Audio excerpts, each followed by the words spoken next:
بتحتار تختار نوع اللحمة الصح في العيد، ضاني ولا عجالي ولا بلدي؟ كل نوع ليه طعم مختلف وفوايد مختلفة، ومش كلهم مناسبين لكل الناس. تعال أقولك الفرق بطريقة بسيطة. لحوم الأضحية مش نوع واحد، في ضاني وعجالي وبلدي، وكل نوع بيختلف في الدهون وكمان في الهضم والطعم، علشان كده لازم تختار حسب جسمك.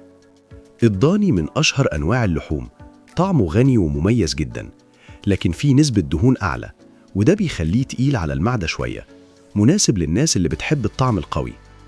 الضاني غني بالبروتين، وكمان فيه حديد مهم للجسم، وبيساعد في تقوية العضلات، لكن لازم تاكله باعتدال علشان الدهون العالية. اللحم العجالي أخف من الضاني، وفيه دهون أقل، سهل في الهضم نسبياً، ومناسب لناس كتير، خصوصاً لو أول يوم العيد.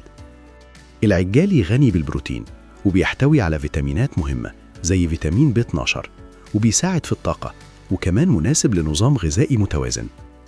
اللحم البلدي بيكون طبيعي أكتر، وغالباً أقل في الدهون الصناعية، طعمه مميز وقريب للطبيعي، لكن جودته بتختلف حسب التربية، علشان كده لازم تختار بعناية.